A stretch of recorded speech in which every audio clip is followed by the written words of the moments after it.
नमस्कार. RRC नेटवर्कच्या latest बातमीपत्रात मी नेहा आपल्या सगळ्यांचं स्वागत करते. अशा आहेत आजच्या हेडलाईन्स.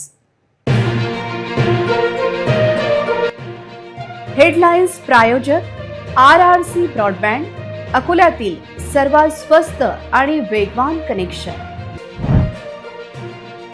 आमदार रणधीर सावरकरांची मेडिकल कॉलेजला सरप्राईज व्हिजिट. चांगल्या कामांचे कौतुक तर चुकांकडे दाखविले बोट.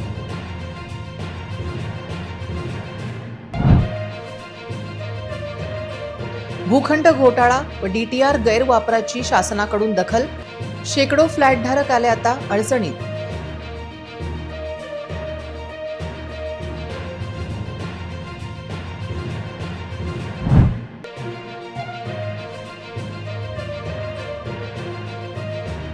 मतदार यादी अपडेटसाठी BLOंना सहकार्य करा.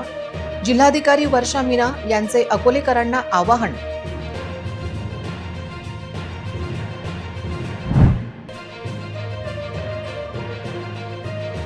जुन्या शहरात मोकाट कुत्र्यांचा हैदोस, चिमुरडा जखमी. सर्वोच्च न्यायालयाच्या निर्देशानंतरही महापालिकेचे दुर्लक्ष.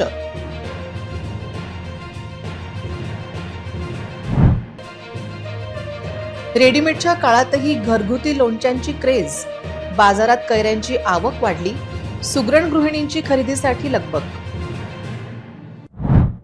आता सविस्तर बातम्या. अकोला मेडिकल कॉलेज व जिल्हा रुग्णालय सुपर स्पेशालिटी हॉस्पिटलच्या कामकाजाचा आढावा घेण्यासाठी अकोला मेडिकल कॉलेज अभ्यासगत समितीचे अध्यक्ष आमदार रणधीर सावरकर यांनी आज अचानक भेट देऊन संपूर्ण परिसराची पाहणी केली. यावेळी त्यांनी चांगले काम करणाऱ्या वैद्यकीय सेवेतील प्रत्येकाचे कौतुक केले. त्याचबरोबर जिथे प्रशासनाचे चुकत आहे त्या चुका अधोरेखित केल्या.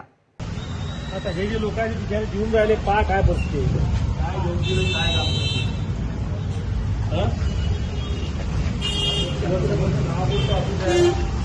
काम नाही तो काय कोण यायचं साथ में 3 लोग अपनी चाहिए उसके लिए ऐसा नहीं चलता भैया, जल्दी करना पड़ेगा डॉक्टर साहब, ये तरीके थोड़ी होने वाला है. आमदार सावरकर यांनी तब्बल 3 तास रुग्णालय परिसर पिंजून काढला. प्रत्येक वॉर्डमध्ये जाऊन रुग्णांची विचारपूस केली. रुग्णांशी थेट संवाद साधून त्यांच्या अडचणी जाणून घेतल्या. स्वच्छता, औषधे, उपचार आणि इतर सुविधांबाबत माहिती घेतली.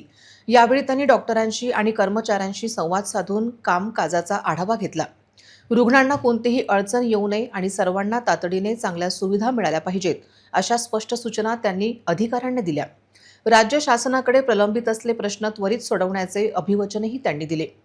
विशेष म्हणजे आमदार सावरकर यांनी जात, पात, धर्म बाजूला ठेवून वेगवेगळ्या समाज, जाती व वेगवेगळ्या जिल्ह्यातून आलेल्या नागरिकांशी आस्थेने संवाद साधला.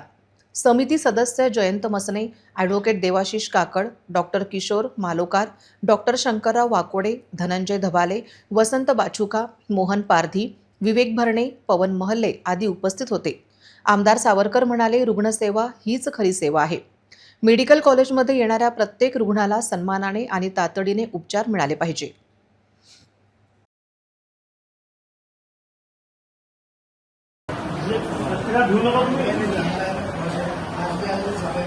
आणि सकाळ दुपार संध्याकाळ नाश्ता जेवण भेटते, चालू असते जेवण भरपूर भेटते, काही त्रास नाही, पाण्यावर भरपूर असते. महापालिका क्षेत्रातील सरकारच्या कोट्यवधीच्या जमिनीवर गुंठेवारी करत भूखंड घोटाळा आणि TDRच्या गैरवापराचे प्रकरणी राज्याच्या नगरविकास विभागाने आदेश दिला आहे. SSG प्रकरणात आता फ्लॅटधारक आणि बंगल्यांचे मालक मात्र अडचणीत आले आहेत. सरकारी बगीच्याच्या मागील SSG प्रकरणात महाराष्ट्र शासनाच्या नगरविकास विभागाने अकोला महानगरपालिका आयुक्तांना पत्र पाठवून या संपूर्ण प्रकरणाची उच्चस्तरीय चौकशी करून तातडीने अहवाल सादर करण्याचे आदेश दिले आहेत. इतक्यावर राज्य सरकार थांबले नसून अकोला महानगरपालिकेद्वारे जारी करण्यात आलेल्या DTR क्रमांक 32 अंतर्गत DTRच्या वापरावर आणि हस्तांतरणावर तात्काळ स्थगिती देण्यात आली आहे. शीट क्रमांक 29A आणि 29B मधील 14 एकर शासकीय मालकीच्या परंतु भाडेपट्टा संपलेल्या जमिनीवर झालेल्या बेकायदेशीर गुंठेवारी आणि बांधकामांची उच्चस्तरीय चौकशी करण्याबाबत नगरविकास विभागाने आदेश काढत चौकशी सुरू केली आहे. DRC 32 बद्दल तुम्हाला जे आलेलं आहे पत्र हां. कुणाची आहे ते कसं काय त्याच्यावर काय कारवाई चालू आहे? शासनाचा पत्रावर दिनांक 3/7/26 नमूद आहे व ते व्हॉट्सअपद्वारे आणि ईमेलद्वारे महापालिकेला प्राप्त झालेले आहे. त्याच्यामध्ये जे काही आहे DRC नंबर 32चा जो काही उल्लेख केलेला आहे, त्या 32चा अभिलेख ढोबळमानाने तपासला असता DRC क्रमांक 32 ही मोहनलाल शंकरलाल लोहिया यांच्या नावाची असल्याचे दिसून येते व इतर जी डिटेलची छाननी आहे तपशीलवार ज्यावर महापालिकेला कारवाई करणे अपेक्षित आहे, ती कारवाई सविस्तर तपासून माननीय आयुक्त यांच्याकडे प्रस्तावित करण्यात येईल. या ठिकाणी मोठमोठ्याले अपार्टमेंट बांधण्यात आले असून यात 100 परिवारांना त्या विकल्याची माहिती आहे. त्याचबरोबर या परिसरात मोठे बंगले असून ते सरकारी जागेत बांधले गेले आहे. इतकेच नाही तर त्यांना लोन दिल्या गेल्याने बँका देखील अडचणीत सापडल्या आहे. बहुमजली अपार्टमेंट आणि बंगल्यांच्या मालकांची कोट्यवधीची फसवणूक झाली असल्याची माहिती समोर आली आहे. ज्या लोकांनी इथे फ्लॅट घेतलेले आहेत त्या लोकांची यामध्ये काय चुकी आहे? सपोज जर गव्हर्नमेंटने यावर ॲक्शन घेतली आणि इथे लोहिया जीन या सोसायटीवरती ॲक्शन घेऊन फ्लॅट पाडण्यात आले तर इथल्या नागरिकांची काय स्थिती असेल आणि त्यांची काय चूक असेल? मी नेहा पाटील, कॅमेरा पर्सन राम तिवारीसोबत RRC न्यूज अकोला. मतदाता सूची विशेष पुनरीक्षण मोहिमेच्या पार्श्वभूमीवर सर्व मतदारांनी घरी येणाऱ्या BLO यांना सहकार्य करत आपले फॉर्म भरून द्यावेत असे आवाहन जिल्हाधिकारी वर्षा मीना यांनी केले आहे. सध्या जिल्ह्यात मतदार सूची विशेष गहन पुनरीक्षण म्हणजेच SIRचे काम सुरू आहे. यामध्ये मतदारांची नोंदणी करणे, नावातील चुका दुरुस्त करणे, नवीन मतदारांची नावे मतदार यादीत समाविष्ट करणे आणि लोकशाही बळकट करण्यासाठी प्रत्येक मतदारांचा सहभाग आवश्यक आहे. या कार्यक्रमानुसार मतदान केंद्रस्तरीय अधिकारी म्हणजेच BLO 30 जूनपासून घरोघरी जात आहेत. आत्तापर्यंत शहरात 80% फॉर्मचे वाटप पूर्ण झाले आहे. त्यामुळे सर्व मतदारांनी आपले फॉर्म योग्य पद्धतीने भरून आपल्या BLOकडे जमा करावेत असे आवाहन जिल्हाधिकाऱ्यांनी केले आहे. अकोला जिल्ह्यामध्ये SIRचं काम चालू आहे. आपला 80% जो इन्युमरेशन फॉर्म्स आहात ते वाटप झालेले आहे. खूप चांगली गोष्ट आहे. आपले BLO पाऊसचे वेळ आहे तरी पण दिवस आणि रात्रीभर काम करतात. आता आपल्याला फोकस करायचं आहे डिजिटायझेशनवर आणि जे फॉर्म वाटप झालेले आहे ते कलेक्शनवर. तो आपल्याला जे काही फॉर्म दिले गेले आहे ते कृपया करून व्यवस्थित भरून आपले BLOsचे हातात देऊन टाका आणि त्याच्यानंतर ते सगळे डिजिटायझेशनचं काम होणार आहे. तो याच्यासाठी आपल्या सगळ्यांचा सहयोग खूप अनिवार्य आहे. जुन्या शहरातील रामपीर नगर खैर मोहम्मद प्लॉट परिसरात मोकाट कुत्र्यांनी प्रचंड हैदोस घातला असून एक निष्पाप बालक या हल्ल्यात जखमी झाला आहे. सर्वोच्च न्यायालयाने कुत्र्यांच्या या मुक्त संचारावर कडक दिशानिर्देश दिले असताना त्याकडे मात्र महापालिकेचे दुर्लक्ष असल्याचे अधोरेखित झाले आहे.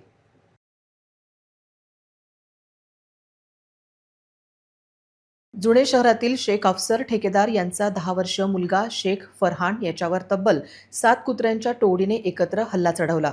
या हल्ल्यात कुत्र्यांनी फरहानच्या पायाचा गंभीर चावा घेतला असून तो रक्तबंबाळ झाला. या घटनेमुळे परिसरात प्रचंड खळबळ उडाली असून नागरिकांमध्ये भीतीसह तीव्र संतापाचे वातावरण आहे. मिळालेल्या माहितीनुसार 10 वर्षाचा शेख फरहान हा घराबाहेर असताना अचानक 7 मोकाट कुत्र्यांच्या टोळीने त्याला घेरले. काही समजण्याच्या आतच कुत्र्यांनी त्याच्यावर हल्ला केला आणि त्याच्या पायाला गंभीर चावा घेतला. फरहानच्या ओरडण्याचा आवाज ऐकून परिसरातील नागरिकांनी धाव घेतली आणि कुत्र्यांना पळवून लावले, ज्यामुळे पुढील मोठा अनर्थ टळला. जखमी फरहानवर तातडीने रुग्णालयात उपचार सुरू करण्यात आले आहेत. या घटनेमुळे महापालिका प्रशासनाचा ढिसाळ आणि निष्काळजी कारभार पुन्हा एकदा चव्हाट्यावर आला आहे. मोकाट कुत्र्यांच्या समस्येवर नियंत्रण आणण्यासाठी आणि नागरिकांच्या सुरक्षेसाठी सर्वोच्च न्यायालयाने दिलेल्या कडक आदेशांकडे महापालिका प्रशासनाने पूर्णपणे दुर्लक्ष केले आहे. कुत्र्यांसाठी बंदिस्त शेल्टर होम उभारण्यासाठी घोषणा महापालिकेने केली होती, परंतु ही योजना अद्यापही केवळ कागदावरच धुडकात पडली आहे. अकोल्यातील दीपक चौकातील खंगरपुरा भागातील विश्वकर्मा वर्कशॉपमध्ये राजेश रामाभाऊ सोनाडेकर यांच्याद्वारे भगवान श्री जगन्नाथांसाठी 31 फूट उंच आणि 5 टन वजनाचा महाकाय लोखंडी रथ तयार केला जात आहे. हा रथ पुरी येथील श्री जगन्नाथ रथाच्या प्रेरणेने निर्माण केलेली एक आधुनिक आणि कायमस्वरूपी प्रतिकृती राहील. 19 जुलै रोजी अकोला शहरात भव्य रथयात्रा काढण्यात येत आहे. या रथाची रचना इंजिनियर तनय सोनाळेकर यांनी तयार केली असून यांच्या निर्माण कार्यात महर्षी सोनाळेकर, निलेश सोनाळेकर, योगेश सोनाळेकर, परम, आराध्य आणि आर्या यांनी महत्त्वपूर्ण योगदान दिले आहे. रथाच्या रंगरंगोटीचे काम अनिल तायडे यांनी तर इतर कामे मनोज सप्रे तर शिखरासाठीचे वस्त्र निर्माण सुनील उंबरकर यांनी केले. या रथात प्रकट wheel driving, steering system, adjustable शिखर आणि मॅन्युअल हायड्रॉलिक हँडब्रेक यासारख्या आधुनिक आणि सुरक्षित तंत्रज्ञानाचा वापर करण्यात आला आहे. सोनाळेकर कुटुंबाला रथ निर्मितीचा पिढ्यानपिढ्यांचा वारसा लाभला आहे. त्यांचे पूर्वज खंडूजी सोनाळेकर यांनी सोनाळा येथील सोनाजी महाराज मंदिराचा ऐतिहासिक 3 मजली लाकडी रथ बनवला होता. या दिव्य प्रकल्पाची प्रेरणा इस्कॉनच्या वैदर्भी चरण महाराज यांच्या संकल्पनातून मिळाली आहे. या रथावर भगवान श्री जगन्नाथ, बलभद्र आणि माता सुभद्रा यांच्या मूर्ती विराजमान केल्या जातील. 19 जुलै रोजी हा भव्य रथ पहिल्यांदाच अकोल्याच्या रस्त्यावर ऐतिहासिक रथयात्रेत भाविकांद्वारे 750 फूट लांब दोरीच्या सहाय्याने ओढला जाईल. हा रथ केवळ आस्थेचे प्रतीक नसून भक्ती, परंपरा, आधुनिक अभियांत्रिकी आणि भारतीय शिल्पकलेचा एक अद्वितीय संगम आहे. मला बनवायला 1.5 वर्ष लागलं आहे. आज 1.5 वर्ष, मागच्या 1.5 वर्षापासून हे काम चालू आहे. 1.5 वर्षापासून वेळ लागला आणि 6 फुटाचं याचं चाक आहे.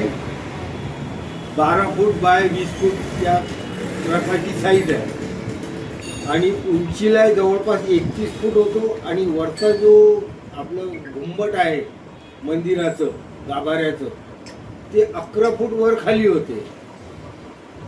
म्हणजे ॲडजस्टेबल आहे.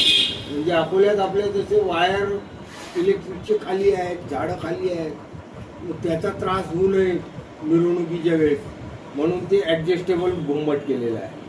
समोरच्या चाकावर स्टेअरिंग आहे, दोन्ही चाकं मुव्हेबल आहे आणि मागच्या चाकाला हँडब्रेक आहे. लक्झरी बस स्थानक परिसरात खासगी बसेस मोठ्या प्रमाणात उभ्या राहतात. प्रवासी तसेच नागरिकांची नेहमी गर्दी असते. त्यातच या भागात लक्झरी बसेस रस्त्यावर उभ्या राहतात. त्यामुळे खोळंबा होत आहे.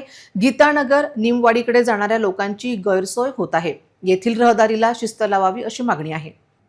लक्झरी बस स्थानक परिसरात रस्त्यावर देखील वाहने उभी राहतात. त्यामुळे नागरिकांची गैरसोय होते. याकडे लक्ष देणे आवश्यक आहे. सततच्या प्रकारांमुळे नागरिकांची ओरड सुरू झाली आहे. लक्झरी बसेस एकदा भरल्या की तेथून निघून जाणे अपेक्षित आहे. परंतु बसेस रस्त्यावर उभ्या राहतात, तेथे प्रवासी भरले जातात. दरम्यान येणाऱ्या जाणाऱ्या लोकांची गैरसोय होते.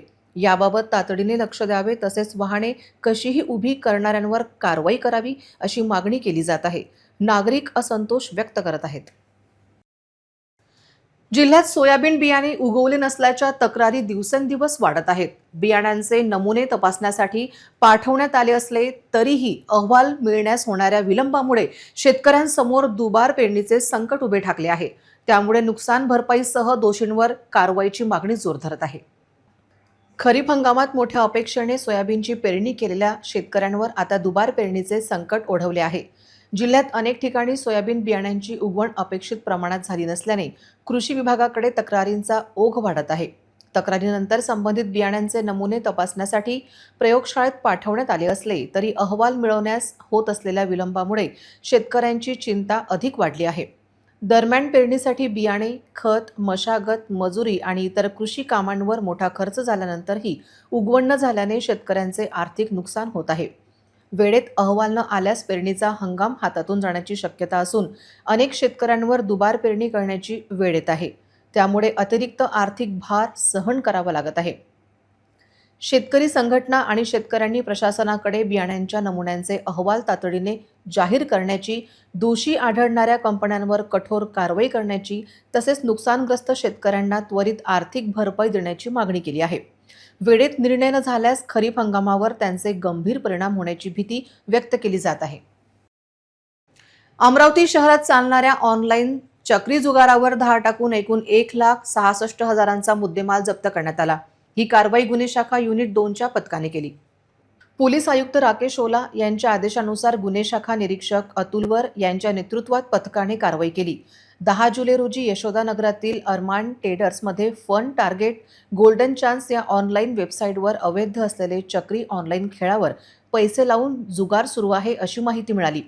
त्यानुसार गुन्हे शाखा पथकाने अरमान टेडर्स नावाच्या दुकानात रेड केली. दुकानामध्ये टीव्ही स्क्रीनवर फन टार्गेट वेबसाईटवर अवैध ऑनलाईन गेम, पैशांची देवाणघेवाण करून 2 इसम खेळ खेळवताना व 3 इसम खेळ खेळताना दिसले. त्यांना ताब्यात घेऊन त्यांच्या ताब्यातून रोख रक्कम, ऑनलाईन जुगार खेळाचे साहित्य, मोबाईल असा एकूण 1,66,600 रुपयांचा मुद्देमाल जप्त करण्यात आला. आरोपी विरुद्ध फैजरपुरा पोलीस स्टेशनमध्ये महाराष्ट्र जुगार कायद्यान्वये गुन्हा दाखल करण्यात आला. अरमान संतोष पाल, संतोष रघुनाथ यशोदानगर अमरावती, सुमित अवधूत खिराडे बेनोडा, यश पुरुषोत्तम लाडूरकर राहणार किरण नगर अमरावती, सतीश प्रकाश पोजने राहणार यावली शहीद तालुका तिवसा जिल्हा अमरावती अशी आरोपींची नावे आहेत. शहर पर्यावरणासाठी कार्य करणारे सर्पमित्र चिकू इंगोले यांनी गडंकी परिसरात आढळलेल्या विषारी घोणस सापाला आणि त्याच्या पिल्लाला सुरक्षितपणे रेस्क्यू केले. विषारी अशा घोणस सापाला सुरक्षित स्थळी सोडवण्यात आले. सापांच्या प्रजातींमध्ये घोणस साप हा सर्वात जास्त विषारी मानला जातो. सापांच्या इतर प्रजातींप्रमाणे घोणस सापाची मादी अंडी घालत नाही, तर थेट पिल्लांना जन्म देते. घोणस सापाची मादी एकाच वेळी 20 ते 40 पिल्लांना जन्म देऊ शकते. अशीच एक घोणस मादी शहरातील गडंकी परिसरात दिसून आली. परिसरातील घाबरलेल्या नागरिकांनी याची माहिती सर्पमित्र चिकू इंगोले यांना दिली. चिकू इंगोले यांनी तातडीने घटनास्थळी पोहोचून या विषारी घोणस सापाला आणि तिच्या पिल्लांना सुरक्षितपणे पकडून जंगलात सोडून दिले. हा साप अत्यंत विषारी असल्याची माहिती सर्पमित्रांनी दिली. काल रात्री आम्ही एक रसल वायपर स्नेक रेस्क्यू केला होता. तर आम्ही आता त्याला इथं सोडायला आलो. त्यांनी 30 ते 40 पिल्लांना जन्म दिला. आणि रसल वायपर हा एक विषारी जातीचा साप आहे. त्याच्यामध्ये हिमोटॉक्सिक वेनम असते. आता आम्ही त्याला निसर्गामध्ये रिलीज करायला आलेला आहोत. तुम्ही बघू शकता, हा रसल वायपर स्नेक मादी आहे आणि हे त्याचे पिल्लं आहेत.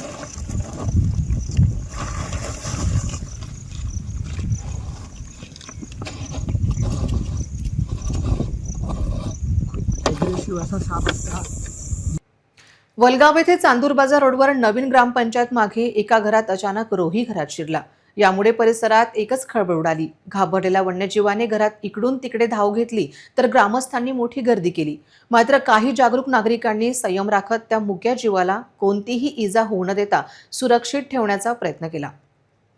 अन्न पाण्याच्या शोधात किंवा जंगलातील अधिवास कमी होत चालल्याने वन्यजीव भरकटून मानवी वस्तीत दाखल होत आहे. घाबरलेला रोही स्वतःचा जीव वाचवण्यासाठी धडपड करत असल्याचे दिसले. या घटनेने पुन्हा एकदा जंगल आणि वन्यजीवांचे अस्तित्व धोक्यात येत असल्याची जाणीव करून दिली. घटनेची माहिती मिळताच परिसरातील नागरिकांनी घटनास्थळी मोठी गर्दी केली. काही वेळ परिसरात भीतीचे वातावरण निर्माण झाले होते. मात्र सुदैवाने या घटनेत कोणालाही दुखापत झाली नसल्याची माहिती आहे. नागरिकांमध्ये या घटनेची चर्चा होती. काही वेळाने रोही निघून गेले. सध्याच्या रेडीमेडच्या काळात विविध कंपन्यांचे तयार लोणचे 12ही महिने उपलब्ध असतात. परंतु घरी करण्यात आलेल्या लोणच्यांची चव निराळीच असते. या दिवसात लोणच्यांच्या कैऱ्या बाजारात आलेल्या असतात. लोणच्यांच्या कैऱ्या खरेदी करताना सुगरण गृहिणींचा उत्साह दिसत आहे. लोणचे टाकण्यासाठी आवश्यक असलेल्या कैऱ्या बाजारात उपलब्ध झाल्या आहे. त्या फोडून घरी आणायच्या आणि छान मसाला तयार करून लोणचे घालायचे. त्यासाठी मोठ्या चिनीमातीच्या भरण्या घरी असतात किंवा विकत आणाव्या लागतात. सध्या 80 ते 100 रुपये किलोनुसार कैऱ्या मिळत आहेत. तसेच 1 किलो कैऱ्या फोडण्यासाठी 10 रुपये वेगळे द्यावे लागतात. पावसाळ्याची सुरुवात होताच बाजारपेठेत लोणच्यासाठीच्या कैऱ्यांची मोठ्या प्रमाणात आवक झाली असते. रविवारची सुट्टी असल्याने अकोला बाजारात कैऱ्या खरेदीसाठी नागरिकांनी मोठी गर्दी केली. घरगुती लोणचे करण्यासाठी सुगरण महिलांसह ज्येष्ठ नागरिकांनीही बाजारात हजेरी लावली. कैऱ्या खरेदी करण्यासाठी ग्राहकांची लगबग दिवसभर पाहायला मिळाली. आंबट चव, टिकाऊपणा आणि पारंपरिक खाद्य संस्कृती जपण्यासाठी आजही घरगुती लोणच्यालाच प्राधान्य दिले जाते. पावसाळ्याच्या आगमनाबरोबरच कैऱ्यांच्या बाजाराला चांगलीच रंगत आली आहे. विक्रेत्यांमध्येही उत्साहाचे वातावरण आहे. पुन्हा एक नजर टाकूया आजच्या प्रमुख घडामोडींवर. हेडलाईन्स प्रायोजक RRC ब्रॉडबँड, अकोल्यातील सर्वात स्वस्त आणि वेगवान कनेक्शन. आमदार रणधीर सावरकरांची मेडिकल कॉलेजला सरप्राईज व्हिजिट. चांगल्या कामांचे कौतुक तर चुकांकडे दाखविले बोट.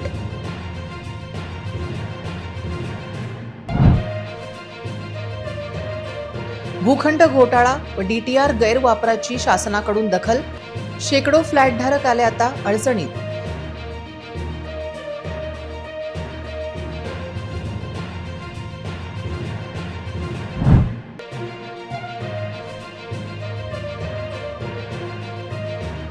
मतदार यादी अपडेटसाठी बीएलओंना सहकार्य करा.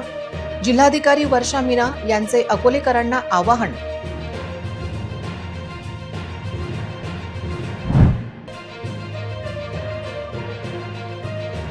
जुन्या शहरात मोकाट कुत्र्यांचा हैदोस, चिमुरडा जखमी. सर्वोच्च न्यायालयाच्या निर्देशानंतरही महापालिकेचे दुर्लक्ष.